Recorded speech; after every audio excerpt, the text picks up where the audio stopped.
Perumda Air Minum Tirta Mangutama atau PDAM Badung hingga kini telah menerbitkan sebanyak 378 surat rekomendasi sebagai syarat dari awal bagi pelaku usaha yang hendak mengurus perizinan untuk penggunaan air bawah tanah atau ABT.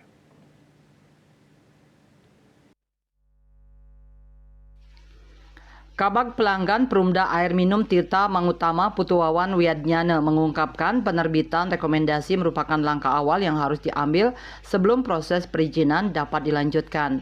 Hal ini juga menjadi bagian dari persiapan bagi pelaku usaha, terutama villa-villa, dalam memenuhi kebutuhan air yang dibutuhkan.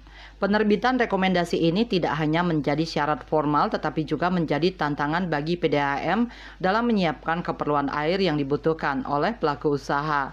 Dengan pemberlakuan rekomendasi ini, kebutuhan akan ABT harus mematuhi prosedur yang telah ditetapkan. Meskipun sebagian besar dari 378 surat rekomendasi yang dikeluarkan telah membantu pelaku usaha menjadi pelanggan PDAM, tidak semuanya langsung menjadi pelanggan. Namun Widyadnyana menyatakan bahwa sebagian besar dari mereka sudah menjadi pelanggan optimal PDAM.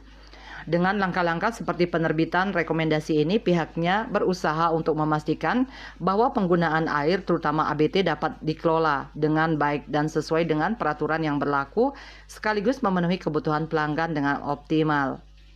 Seperti diketahui, Kabupaten Badung khususnya di beberapa wilayah di Badung Utara mengalami penurunan suplai air. Di antaranya mata air di Desa Sulangai yang awalnya mampu menyuplai 4 liter per detik, kini turun menjadi 1,9 liter per detik dan bahkan hari ini kembali menurun menjadi 1,45 liter per detik. Mata air Tanah Wuk yang dulu mensuplai 28 liter per detik kini menjadi 19 liter per detik. Mata air Kedewatan dari 8 liter per detik menjadi 3,5 liter per detik. Mata air Batu Kurug dari 5 liter per detik menjadi 2,47 liter per detik. Dan mata air Gegeran dari 4 liter per detik menjadi 1,18 liter per detik. Bali Post melaporkan.